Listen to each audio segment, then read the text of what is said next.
Hello and thanks for joining us again. My name is David Penn. I'm a research analyst with the Finovate group. And joining me today is Steve Boms. He's president of Allon Advocacy. We're going to be talking a little bit about regtech, open banking, and the intersection of both with innovation in fintech and politics. Steve, thanks for joining us. I'm glad to be here. Thanks so much. Great. Well, we had a chance to talk a little bit before today. We also had a chance to spend some time together in the regtech and open banking stream a little earlier.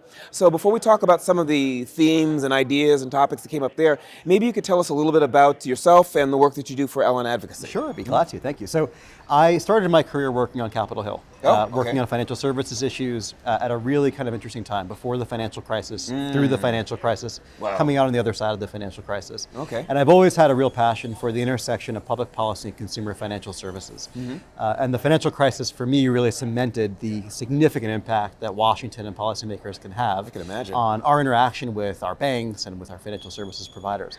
So as technology has become more commonplace in the financial markets, and as all of us use our phones to do our banking and our trading and everything else, it struck me that the same way that Dodd-Frank and financial reform was transformational for the markets back in 2010, the decisions that we make, that regulators make, that policymakers make on innovation and technology and financial services in the next couple of years will be the foundation of the next 10, 20, 30 years moving forward. So the very short answer to your question is Allon Advocacy is a company that I started that works with fintechs, that works with aggregators, that works with technology firms, and helps them tell their story to policymakers, and in turn allows a conduit for them to understand what policymakers are thinking so that we can better communicate with one another on how to transform financial services in the most consumer-friendly way possible. Oh, interesting. I have to imagine that you mentioned the financial crisis, that coming in the middle of what you were doing, the rise of the technology at that same time. I know that Finovate was started during the financial crisis, and I've just got to imagine that in a certain perspective, they always talk about how stress can really sort of excite the system, and I've just got to imagine the way that must have supercharged the sense of mission for a lot of folks of yourself about this is real stuff, both with the technology promise that's there, as well as, again, the potential dangers and perils when there are sort of system-wide financial challenges. And just before we get into some of the other topics, I just thinking of that environment, of being in that environment, how that really must have put into focus sort of the mission that you have for the work that you do. Yeah, exactly right. And obviously there's a lot of people who are involved in it, right? And it's not just sense of mission. I think it was a cultural paradigm shift too, right? So we are in the US a very reactionary government, and particularly on the regulatory side and financial services. So something happens, and then a few years later we write rules or regulations or laws so that that thing can never happen again. And so it didn't just clarify the sense of mission. It clarified for many of us, myself included, the notion of we have to be more forward-looking. It can't just be after the fact, we'll plug up that hole in the dam and we'll wait for the other one to come through. You've got to try to see the whole chessboard, right? And think, where are the risks that are coming down the pike? How do we address them proactively? Understanding we're never going to get all of them, but we can get as many as we can. But also, where are the opportunities for safe innovation, and how do we enable those? So absolutely, yeah, a formative time. Yeah, absolutely. Well, let's go ahead and take a look at some of the things that were talked about in the streams. You were moderated one of the panels, and I know you were participating in the other panel. I'm sure you were there for some of the other conversations. Quite a lot discussed, but maybe if you could take a look at maybe 2 or 3 top takeaway things that really kind of stuck to you that you thought, for the people who were there, people who were thinking about it, these are some of the things that from that conversation you thought really were worth sort of carrying forward. Yeah. So there's 2 things that really struck me as we were throughout all the panels. So the first thing was the notion of the United States being incredibly fragmented compared to other markets, particularly at the regulatory level, but even in the markets. And I'm talking not just about state to federal, but also we have 8 or 9 different federal regulators, and then it gets bigger as you. The notion of the decisions that we have to make being that much harder because we're so fragmented, and the incredible importance of coordination amongst those decision makers moving forward at a time when Europe and Canada and Australia are making these decisions, putting their stakes in the ground and allowing industry to move forward. We can't even figure out who is the regulator that's going to take the lead on these coordinating conversations. And so for me, that was kind of the first thing. The second thing, and the one that made me more optimistic, is the notion that industry doesn't necessarily have to wait for government to act.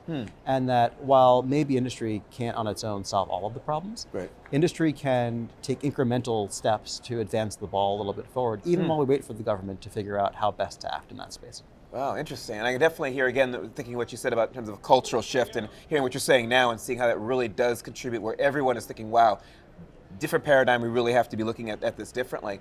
And also, I think even one thing that struck me in listening to the conversation, so often it seems the talk about financial services and fintech when it comes to regulation is sort of a very binary one. Either you have people who just go get them, cover it all up, and you have other people who like, get away from us, leave us alone. And one of the things that I was impressed by the conversation earlier today was just how much more constructive the discussion was. And I wonder if we could just talk just a little bit about that in terms of, for the average person who may be inclined toward a binary thought about regulation one way or the other, what would you say to them in terms of the more constructive way to think about and understand regulation? I can imagine some of the things you talked about, the proactive nature and sort of trying to anticipate problems and anticipate solutions. But from a constructive way, how do you think we should think about regulation more accurately? So it sounds glib, but it's not meant to be. The answer is don't let the perfect be the enemy of the good. So we often think in binary terms, right? We will open up Pandora's box to risk if we allow for more innovation and technology to come in. On the other hand, if we keep the box closed, we are completely stifling innovation and nothing is going to get done. And the truth of the matter is, by structuring it in that way and by creating that framework, we're putting a tremendous amount of pressure on policymakers to say, if you're going to do anything, you've got to get it 100% right. Otherwise, the genie's out of the bottle and it's impossible to put it back in. The truth of the matter, and I think the healthier way to look at it, is incremental progress over time. So if instead of saying, as Europe has done, for example, if instead of saying the next step we're going to take on online lending or consumer financial data access is going to be the be-all end-all and it's going to define it forever. If we just say, here's the status quo isn't working so well. What are some of the kind of lower hanging fruit items that we can address over the next couple of years? And then once we've done that, we'll move on to the other items and we'll continue on an iterative process for as far out as we can plan to keep addressing these issues piecemeal. That feels like a healthier way to attack the problem, particularly given the fragmentation that we have, rather than thinking that somehow we're going to solve it all in one fell swoop. It's very interesting, and we'll definitely revisit the notion of fragmentation. There's an article that you've written that's going to be published on the Finovate blog probably next week or two that addresses a lot of those ideas a little bit more specifically and concretely. But I'm thinking about this idea of fragmentation and how that definitely presents certain challenges in the US relative to, say, Europe. But as I listen to you, I also suspect that there are opportunities because of that fragmentation that don't exist in Europe. So I'm wondering, in terms of discussing the differences between European and American regulatory regimes, how would you characterize that, again, with that fragmentation being something that, again, can be a challenge, but maybe does afford those opportunities for regulatory innovation, for lack of a better phrase? I like your glass half full attitude. So there absolutely are, right? So we have, particularly on the fintech side, we have a very robust state regulatory framework. And a number of states have basically taken the lead and said, if the federal government is hamstrung by this fragmentation, we don't have the same problem. So you've seen, for example, a sandbox in Arizona be set up where companies can offer their products or services in kind of a beta test. The government is obviously watching it, but has basically said, we will allow you to test it in small batches and give you a little bit more leniency than we otherwise would. And then if all goes well, that's a kind of speedier way into the market than the traditional way of going through that process. We've seen, for example, consortiums of state banking regulators come together and say, we will expedite applications in one state if you've already been approved in other states.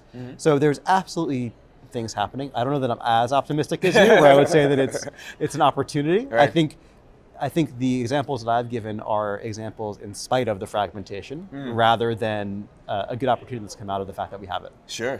Well, let's follow up on that, because again, that is sort of the topic, or one of the main topics in the piece that I mentioned, that again, we're going to be publishing on the Finovate blog. If you could, by way of preview, sort of connecting it to what you just said, that challenge between, I think in the article it talks about federal responses versus state responses. Maybe if you could give us a little bit of an insight into that. Yeah, happy to. And so the article focuses on data privacy, which is a huge debate in Washington right now across all different sectors of the economy, right? So obviously financial services is part of it, technology, social media, it runs the gamut.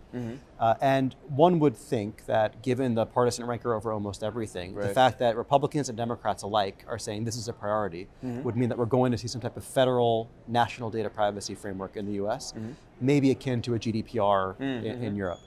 And what I argue in the piece, spoiler alert, sorry, what I argue in the piece is there's a fundamental issue that will prevent the federal policymakers from moving forward with anything meaningful. And that comes down to whether or not to preempt state laws. Because we've had a number of states, California, of course, being atop the list with CCPA, enact really strong privacy frameworks. Right. And the Democrats in Washington would say, whatever national framework we enact has to allow for states to go beyond what we've created.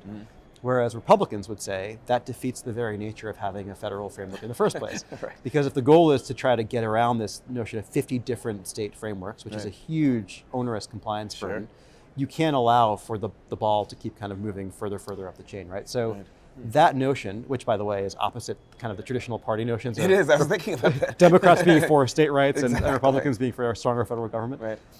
That notion, I think, in my view, is will mean that we're not going to see a federal data privacy framework enacted anytime soon. On the other side of that, that creates a tremendous amount of opportunity for the states to move forward. So we're sitting in New York.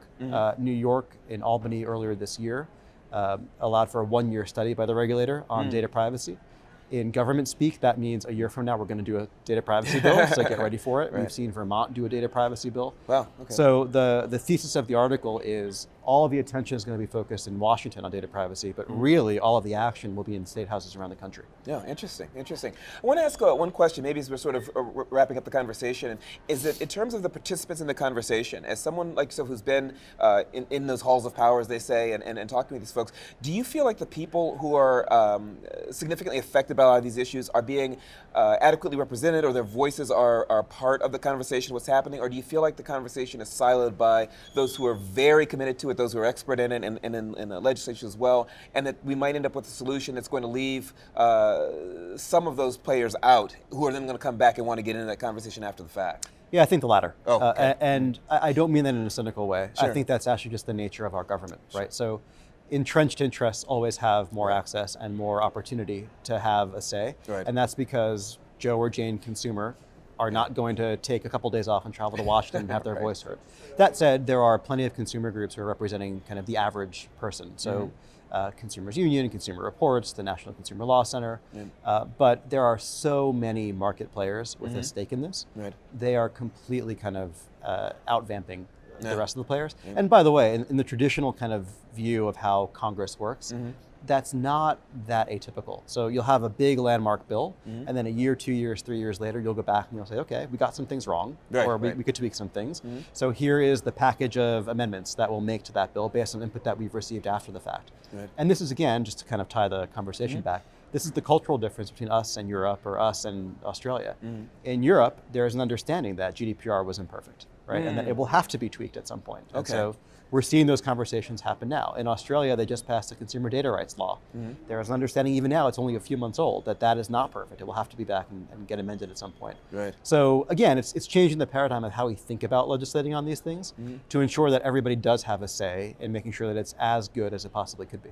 Wow, interesting. And maybe just lastly on that same note, do you find that a lot of things, there's sometimes a level of cynicism about the capacity of some of our legislators to understand the conversation accurately and to not maybe take shortcuts that might suit other political ends? Do you have a degree of confidence that that folks like yourself, organizers like yourself, are able to at least get the conversation on the right, or the debate on the right plane, so that you can at least figure out what you're going to do? Or do you feel like it's still just a little bit muddy too much? Yeah, so I am as cynical as they come. Born and bred in New York, live in DC. But I will say on this, I'm actually not cynical at all. Oh, okay. So yes, I do think that policymakers really do understand these issues, or are actively working to understand them better. Wow. So typically, out of a crisis, you'll have kind of an immediate aftermath, and maybe it's not as well thought out as it otherwise could be. On data privacy, on innovation, on technology, even despite all of the rancor in Washington, there's a lot of it, what we're seeing now is this period of deliberate kind of solicitation of input. So, for example, the House Financial Services Committee, which has jurisdiction over all of this stuff, it has stood up 2 task forces, one on artificial intelligence, one on fintech. Wow. And they're purely in listening mode. They're not legislating, they're having hearings on things like, what does digital identity really mean in this space?